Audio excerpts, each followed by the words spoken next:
In today's episode, Orlando Garcia, PSJA's athletic director, stops by to reminisce about the good old days, to talk about the opportunity students have these days to use football at PSJ to pursue four-year degrees. He talks about what an athletic director's role is, and how Gil Garza played a great mentor to him, and a long list of coaches. Jump in to hear directly from one of the greatest athletic directors in the RGV. The Valley Up podcast is sponsored by... Y'all think the insurance adjusters are just gonna write you a big fat check? No, they're gonna fight. Y'all think the insurance companies are gonna let us just walk into the end zone? No, they're gonna fight. Well, it's a good thing we got Daniel Gonzalez's playbook. Ready, break! I'm attorney Daniel Gonzalez, aka Daniel's son. If you've been involved in a car accident, call me at 956-884-7113, and I'll get you into the end zone. Ladies and gentlemen, welcome back to the Valley Up podcast, brought to you by attorney Daniel Gonzalez. I'm your host, Isaac Serna, and I'm thrilled to bring on our next guest. He was my head coach way back when in the day. He is now the athletic director for PSJA ISD. He is a leader among men, and he is just a great guy to be around. Ladies and gentlemen, I welcome Coach Orlando Garcia. Coach, thank you for being here. I'm always going to be calling you Coach. I love it. It's something that's always going to stick. And that's a title you never want to lose. That's something I think we work for and we want to keep it, especially after all our athletes graduate and they come back. That's something special. Yeah, it's definitely special to bring you on. Real quick, and I'm going to let you know that we got Isaac here in the background. He's going to be jumping in too. Good. I know it's good to see some of your former players here doing some new things. But the main thing is we're excited because, UTRGV's got a new program that they're coming out with, and we've got kids, down here that are able to kind of get that experience, right, to get to go to D1 school. We saw it last year with the recruiting, especially with the PSJA North kids, right? Right. It was also it was a historic time because that was the first recruiting class. Right. You had guys like Al Aparicio, Joe Derek Vecchio, we've got the twins, Danny and Dante Garcia. And it's just a great sight to see. And it kind of turned into now we were able to, through, attorney Daniel Gonzalez, he was able to kind of provide, an NIL deal. It's kind of the first that we see down here. And so that's kind of how this whole thing started. And it's kind of cool that we get to bring here and kind of talk about it with you, because it's kind of like, you are a part of this now. You kind of helped raise the bar back when we were playing. And now it's kind of like it's got to go to another level now. Right? What was that like for you? I tell you what, that's a big introduction. It's a great introduction, to be honest with you, because you know what, UTRGV coming into the Valley with football, it's going to be like when UTSA came into San Antonio. It's going to be one of those things that's eventually going to grow and it's going to be big. I think the young man you mentioned at North, it's perfect timing for those guys. It's when they started recruiting, when they're at the end of the senior year, and that senior class, I mean, they set a standard was very high. They had great success. They probably had the most wins in PSJ North history right now. So, you know what? It created a lot of excitement in football in our thing. You know what? And me being a part of us starting this thing, going over there when we were at North High School, you know what? It's a sense of pride. Right. It's like your child. You see it grow, you put it together, then you let it grow and let it go on somebody else, and it continues. There's always a sense of pride when all these the North program and these athletes are continuing their success and they're continuing at the next level. Right. And we're having more. We went the 3 rounds, but was that something that hadn't been done in a while, or what? The last group that had done that was Gil Garza's group. Okay. Gil Garza's group that did it before they split up into the 2 high schools, North and the Bears. So they were 1 high school when they did it. They went to San Antonio, and they played in the 3rd round over there. But that's the last time that any school had done it up to that point. Now, recently, it's been a great thing that's happened. Right.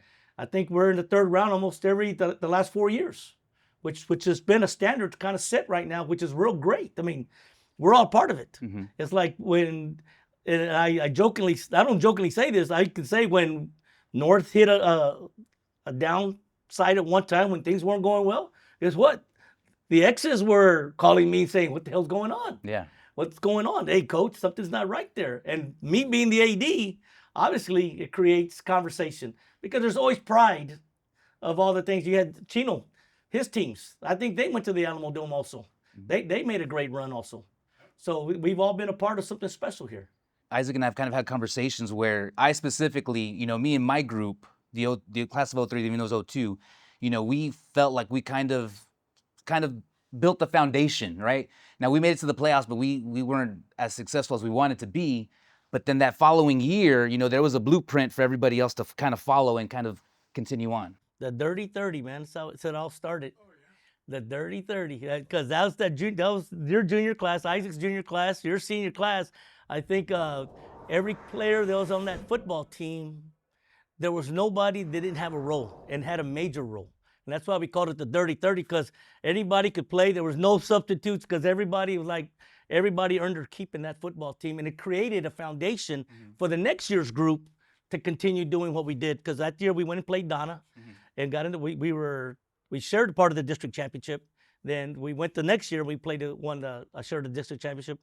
And then we made our run for the 3 rounds. But the dirty 30 set the tone for everybody to go at that point. And a big part of that when we brought in Coach Hernandez to be a part of our coaching staff. We brought him in to be our defensive coordinator, and he was a great he's a great asset to our defensive side. It's something that I didn't have to worry about defense anymore. Right. I didn't just coach offense, and that's what it was about. Well, we talked about that yesterday, but we also felt like was Freddie come off of Gil Garza's lineage too, or no? No, Freddie was a little history on Freddie. When I came into North from Port Isabel, I was in Port Isabel for 7 years as a defensive secondary coach. I came to North to be the defensive coordinator, and at that point, Freddie was at North already with a staff that was there currently. And at that point, he made a move to Rio High School when we came in. He went to Rio.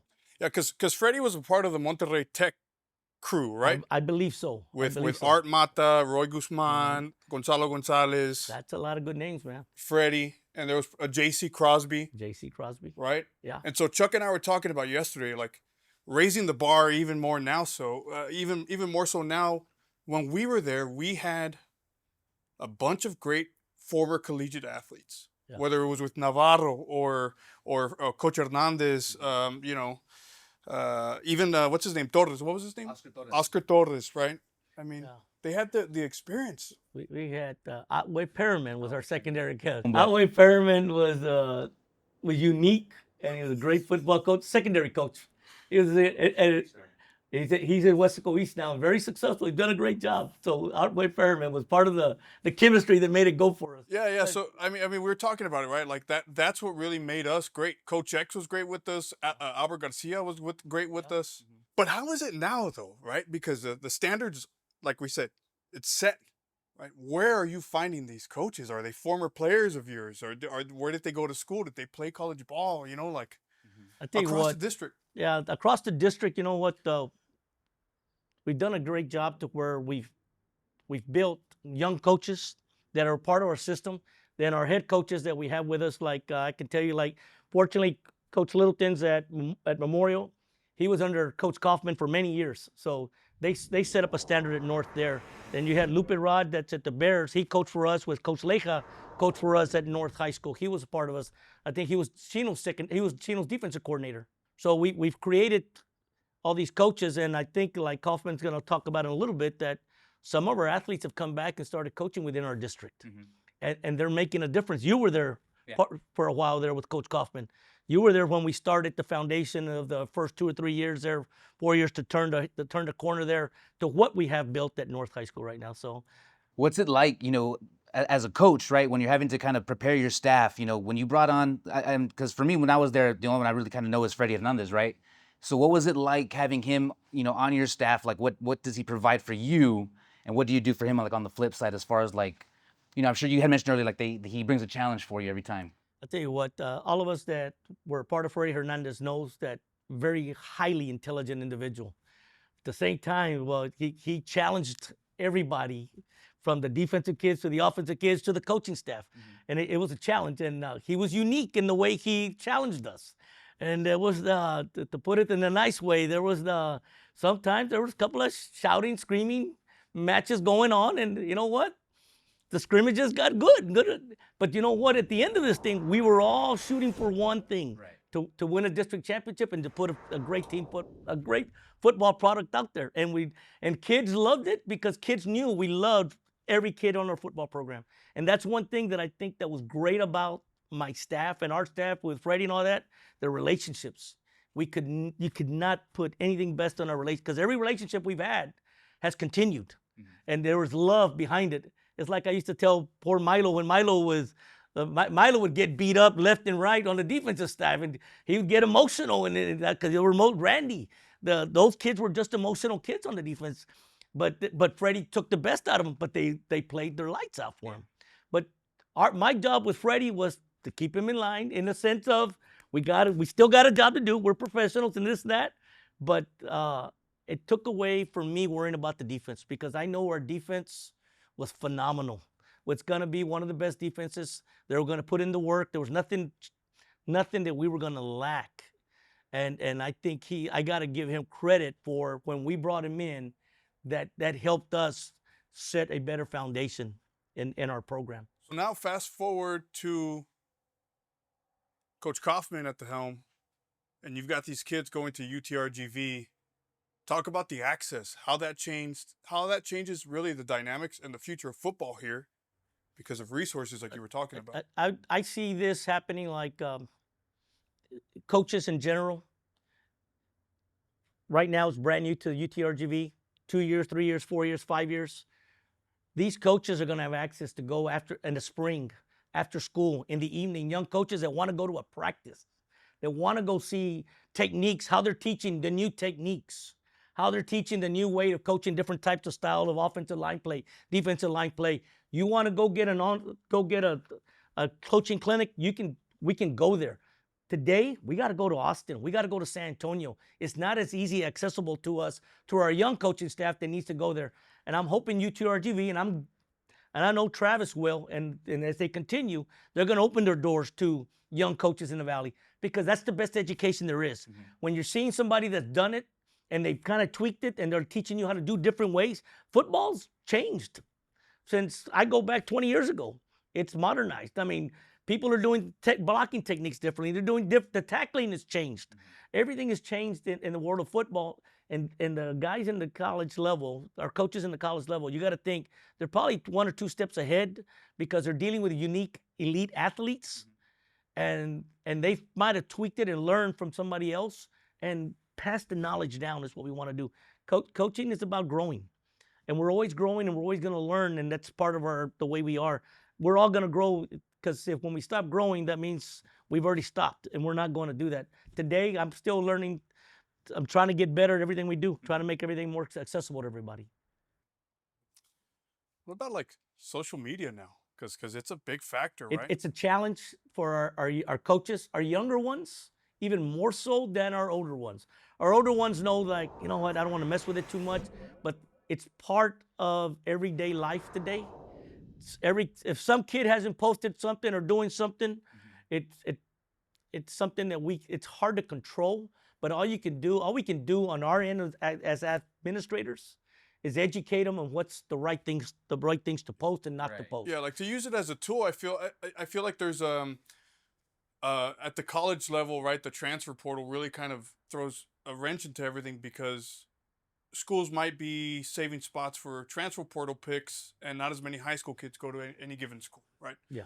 But there's apps, I think, around that are made for recruitment that kids are looked at on social media. There's clips that need to be put up there. There's stats that drive that traffic, right? From schools. That's a great point, Isaac, because of that's one thing we preach to our head coaches, that anything that's positive on any given night, a volleyball night, a basketball night, a football night, put your kids' stats out there, put the big plays out there.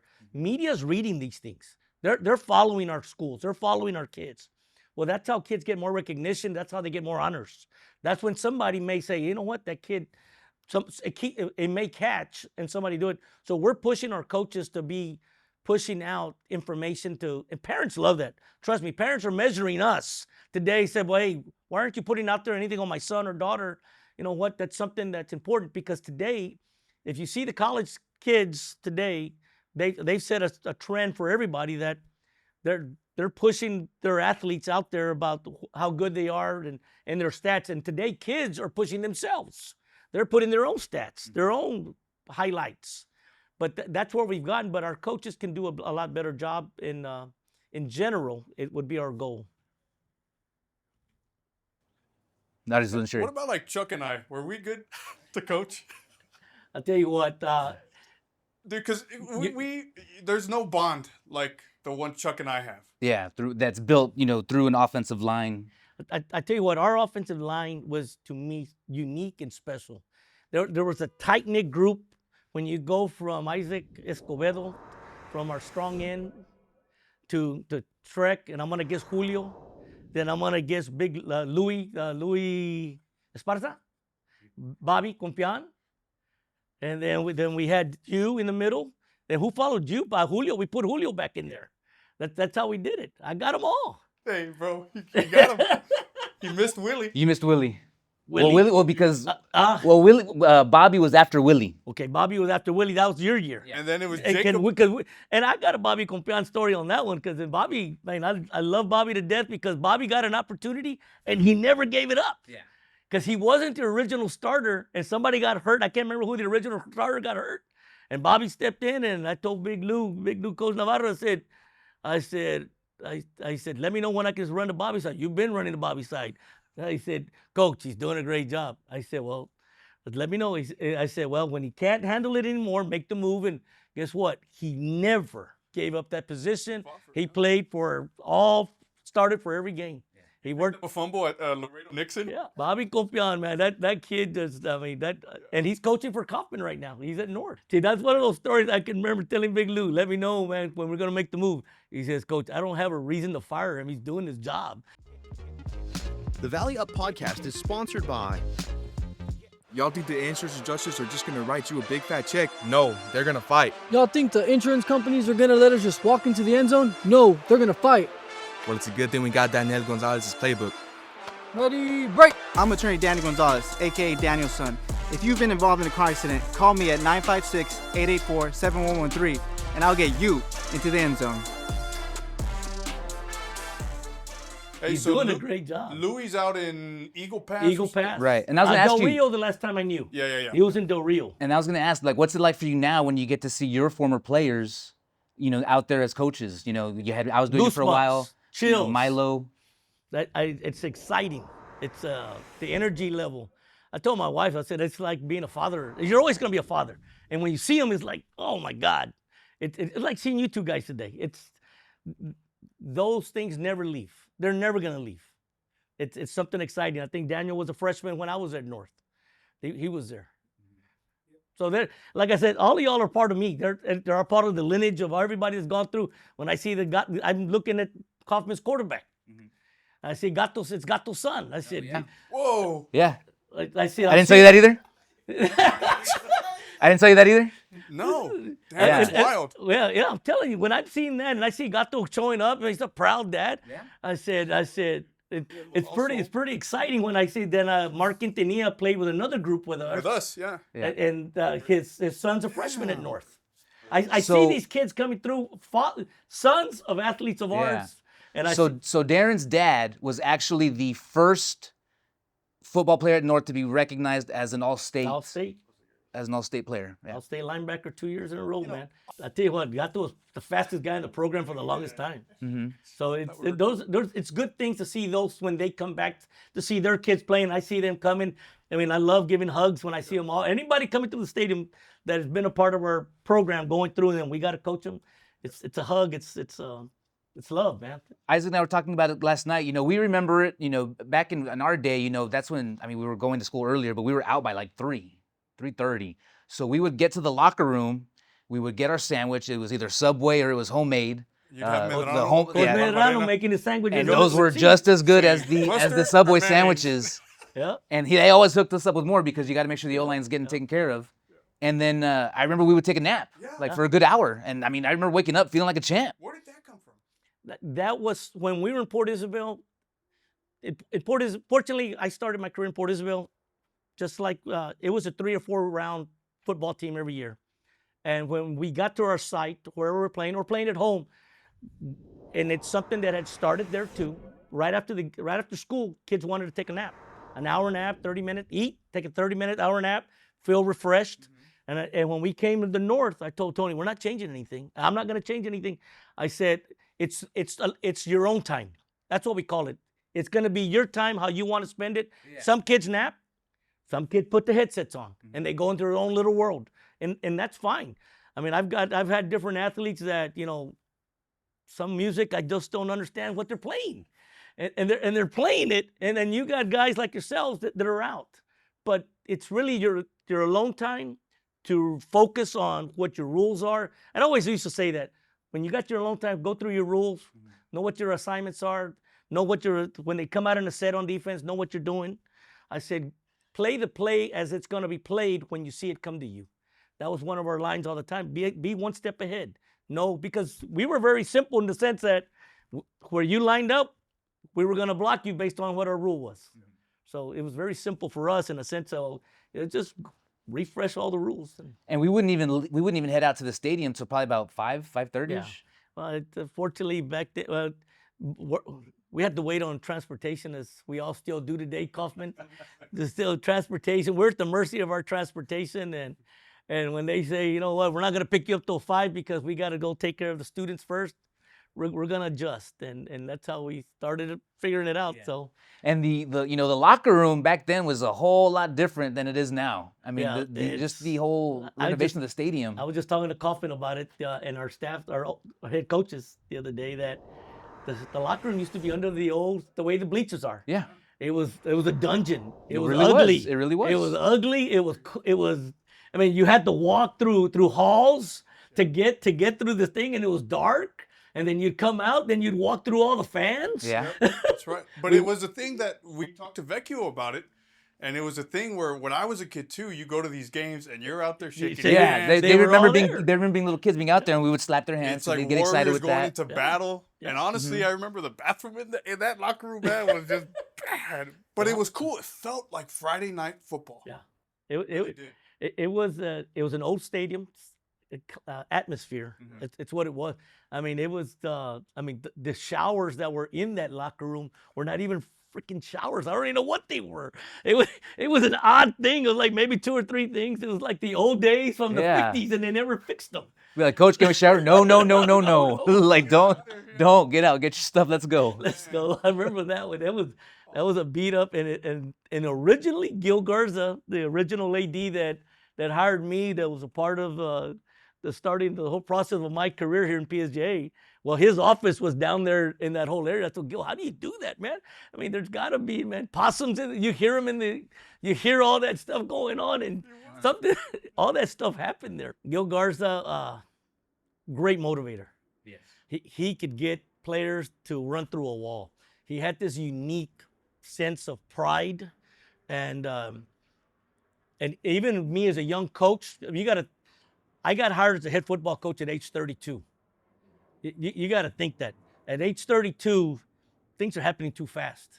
I'm still trying to get my philosophy in place. If you think about it, it's real quick. And fortunately, I had Gil as a good mentor to, like, you can't do it like that. You can't do it like that, because when you're trying to do things full speed, you're just thinking X's and O's. But as Kaufman and I have learned through time, we're administrators also.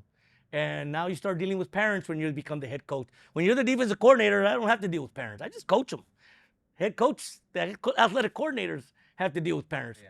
Well, that changed a lot for me. Now I gotta be on camera. Now I gotta be doing these other things. All these other roles come into play. I learned when I was 32. And Gil was great for me because, you know what? He guided me on the do's and the don'ts. Because he'd say, well, you didn't do that one right. Come here. We need to talk, and we need to redirect it. This is how I would do it, this and that.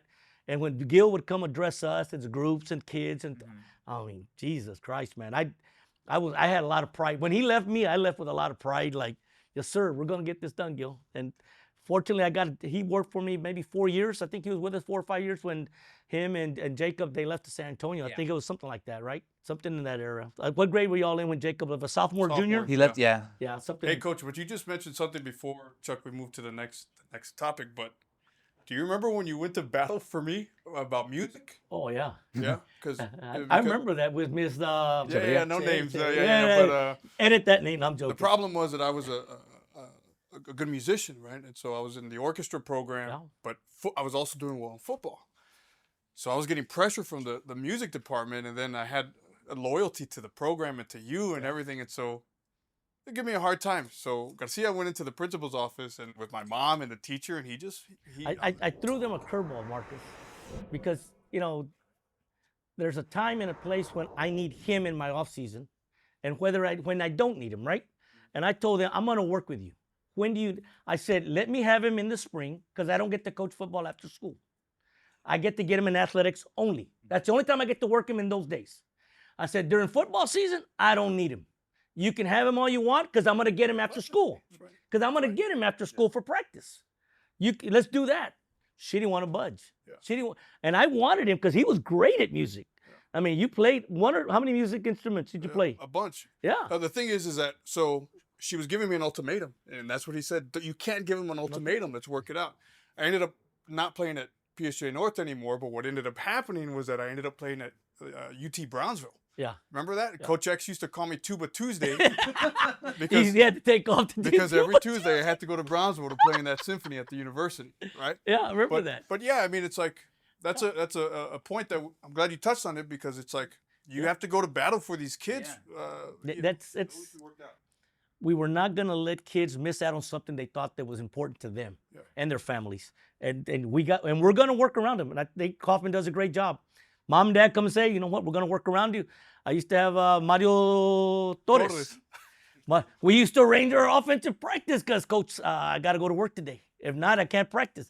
I said, hey, we're going to go offense first. And because he says, if I can, then I'm going to have to, working was more a priority for the family. I remember that. Yeah. Because he was the only one making money for the family. And we all agreed. And the offense and everybody said, don't worry about it, Coach. We know he's putting his time in with us. He's here in athletics. We get his practice in. That was the best down blocker we had on 349. He just cave it down all the way and don't worry about it. We're going to figure this thing out. And now he's at On the Grill, a very successful restaurant owner. Yeah. And I remember at the banquet, and I don't remember how many, at the banquet, I remember saying at that speech when he was in there, I said, this guy's going to be the first guy to $1 million than anybody I know. Because this guy had 3 jobs. He was working 3 jobs when he was playing football for us. He'd work, because there's so many hours he could only get. They would only give him so many hours. So he had to go from restaurant to restaurant to restaurant, and he'd work for different restaurants. I remember that. We were talking about he used to have like a line outside the cafeteria because he would get the potatoes and he would set them up like for everybody because, he knew how to prepare. They used to serve baked potatoes and they come with all the sides. And Mario would get them and he'd knock them down. He'd knock them down real soft, put your butter, knock them down, salt and pepper, cheese, and sour cream. And there was a line for him to prep your lunch. You were talking about, as a head coach at the high school, your also responsibility as the athletic coordinator of that school, which means you're in charge of not just football, but in charge of all the sports programs for that school. Now as the athletic director, I mean, that's times 1,000, I would think, because now it's all the high schools, all the middle schools that you're basically having to be overseeing. Perfectly said, because for my job to be successful, and I mentioned it the other day, we had a Christmas luncheon. I had my coordinators there, had my office staff there. I have to have a great support staff. Without a great support staff, we're not going to be successful in my office. The 4 high schools, they got 4 great athletic coordinators. They manage and they operate their high schools. I'm there for support, to give them whatever resources they need, to be a sounding board. Situations occur. How are we going to handle this? Hey, this is coming up, just to let you know, be prepared for this. I'm giving them a heads up. Hey, I found out this may be happening. Stay ahead of it. Stay one step ahead, because it's going to happen. Boys or girls sports, basketball sports, baseball, softball. Today, it's probably times 5 to times 10 worse than when I was an athletic coordinator, because today's parent is investing a lot of money in their student athletes. They got them in travel ball all over the state of Texas, playing year round. They're spending thousands and thousands of dollars. They expect their son or daughter to be playing. I spent this money. They're with this coach. They should be playing. Well, guess what? That doesn't work. You got to come to the school. You got to come to the practice. The best 9, the best 11, the best 5 are going to play. That's the way it is. But today's parent doesn't see it that way. They're the helicopter parent. They're that parent that's totally protective of their son or daughter. They're protective of what's happening. But our job is to protect our head coaches, let them know that what their role is, and to make sure they stay in line. I'll be honest with you, when you're in this business, we're going to get a few coaches that are going to make a few mistakes. They're going to get off the type of the road. But that's where Kaufman, that's where Littleton, that's where Leja, that's where Coach Rod, they got to get them back online. Because the first communication, the first complaint is going to be to the coordinator. And if they're not happy with the answer of the coordinator, it's going to go to the principal. If it's not happy with the principal, it's going to come to me. And when you keep on telling the parent, no, no, no, no, it goes to the next one. Right. It doesn't stop. But as long as we're all preaching the same idea and philosophy that we're here for the kids first. We're not going to tell anybody who to play. The best kids are going to play who's on the field, and they're going to earn their spots that way. And we tell our coaches, you got to do those things and preach that to all your athletes. Preach it to all your parents. Have a parent meeting before the season starts. Let them know how this is going to work out because it's parents today are, man, they're tough. They're tough, and we're trying to educate them in the middle schools. And I've got great middle school coordinators that work for me. Those guys have done a great job for us. You know, Aparicio and Vecchio, it provides an opportunity for other kids to see what's possible. Doesn't have to be UTRGV, but it's other schools at different divisions. You know what? I saw your podcast last week with Ale and Vecchio. And I told you guys, I was telling you guys earlier, I said, those guys were natural leaders. I saw them as freshmen. They saw them through that COVID year when they talked about it. They got put into the fire, and guess what? They excelled. Then I think the more success they had, you saw them. You saw that group of linemen, the cuates, the other group of kids, become leaders, and when they became leaders, they became more confident, and and the success that came along with that. Well, guess what? It put them out in the limelight. Now people are looking at them. People or UTRGV says, you know what? Hey, we got to look at some of those kids. Those kids are, you know what? They're playing against the Millers. They're playing against the Corpus Christi Vets. We went against Austin Westlake. I mean, obviously Westlake's Klubnik is still playing today, and some of those guys on that Westlake team are playing for University of Texas. Yeah. But it got a chance for us to measure ourselves against them, and those kids didn't back down. They were out there taking their shots with them, and those kids have helped, and they're going to help the next generation of Raiders that go through. Because there's other kids that have been looking at them that are in the middle school, that are in the Pee Wee leagues and the type of leagues that saw those kids play. They want to do it like those kids did. Another group is going through, and it's something that I'm glad that I was a part of the original Raiders when we started out with Tony B. He passed it over to me. We continued it. It's gone through different head coaches at North. Bruce Bush came in there at one point, got his run in there. Marcus came in, turned it to another level where we're at right now. And I'm challenging Marcus right now. I want to see us in the semifinals. It's our next step, is what I told him. Our next step is to get to the semifinals. And you ask me, we're pretty close to it. This year, a play here, a play there. You don't know if we're playing for that opportunity. We just don't know. But these kids have put themselves in a great position at North High School right now, and there's great opportunities, man. In any sport, from baseball to basketball, and we have a lot of athletes here in PSJA ISD in general that are going and playing at the next level. And when you get an opportunity to play at the next level and you get your college play for, those years are going to fly by here. And then you get to leave with a 4-year degree. And then if some of these guys are coming back and coaching for us, some of these guys are going to the business world. And especially here at PSJA ISD, where we are more unique than a lot of the school districts, these guys are leaving with an associate's degree when they're graduating from high school. Not too many people can say that. You're leaving high school with an associate's degree, so they're really going to 2 years in college. Then they get to work on their master's in their 3rd year. Yeah. Man, they're 3 steps ahead of everybody else in the state of Texas. I mean, can you imagine if you guys had those opportunities when you were there, when giving all those? True, but there's another thing attached to this. All right. In that, by getting it done so fast, there's different caveats in that. I personally, Coach, I didn't know how to study. I didn't know how to take tests, right? So at the college level, we're talking about Aparicio and Vecchio and this whole NIL deals as an opportunity to coach them and be on them about that. Yeah, you still got to study. You got to know how to take tests, because if you don't, football's going to end, and you have to take that professionally. You see these pro guys, man, who are still very rigid in their courses later on, like their routines later on in their lives. And I can only imagine that was balancing academics and being an athlete, man. And it's such a hard thing coming from a place where, like I said, I didn't know how to study. I had to learn, right? So it's got its cons, just like everything else. Because are they getting up there too fast and graduating too fast? yeah, And the thing is, but it's these athletes that are going to college and studying and all that. I mean, let's be honest. It's the good, the bad, and the ugly. that's right. The ones that want to apply themselves, the ones that want to do it right, is what it's going to work out. The ones that don't want to apply this, take advantage of the opportunity that's been given to them, guess what? You're going to be doing something else, and it makes it tougher. Yeah. So it's decisions we all make, and it's decisions that we all have to live by. The answer is decisions we make for the rest of our lives. I mean, fortunately, like Daniel here, man, our attorney Daniel Gonzalez did it right so. Well, we thought it was all super cool, man. Like when Daniel and I first started working together, and then and even Steven Pettis was here too, and this is all done by PSJA North guys, right? And the intent was to give back. So. And I appreciate what you guys are doing, and I appreciate it's nice to see our family, and I call it our family. It's a big family, and we continue growing. And these young ones that are going to UTRGV playing football, those are our younger brothers that are coming through.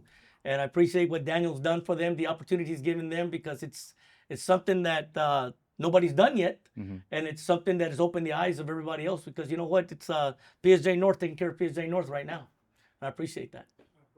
Ladies and gentlemen, that's going to do it for us on the Valley Up podcast. I just want to once again thank our guest, athletic director, Coach Orlando Garcia. So hopefully see you soon. I hope I get to come back. Invite me again. It'd be fun. Oh yeah, so it's the Valley Up. So it's real Valley simple, Up. just Valley Up. Valley Up podcast. Remember that 5 number 1? Yeah. No, we're Valley. But yes, exactly. But that's where we got it from. All right. All right. We'll see you next time, Chuck.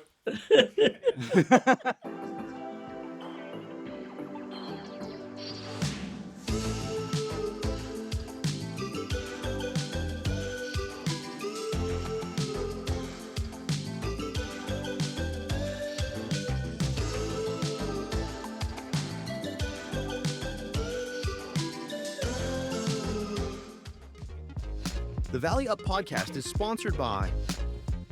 Y'all think the insurance adjusters are just gonna write you a big fat check? No, they're gonna fight. Y'all think the insurance companies are gonna let us just walk into the end zone? No, they're gonna fight. Well, it's a good thing we got Daniel Gonzalez's playbook. Ready, break! I'm attorney Daniel Gonzalez, aka Daniel's son. If you've been involved in a car accident, call me at 956-884-7113, and I'll get you into the end zone.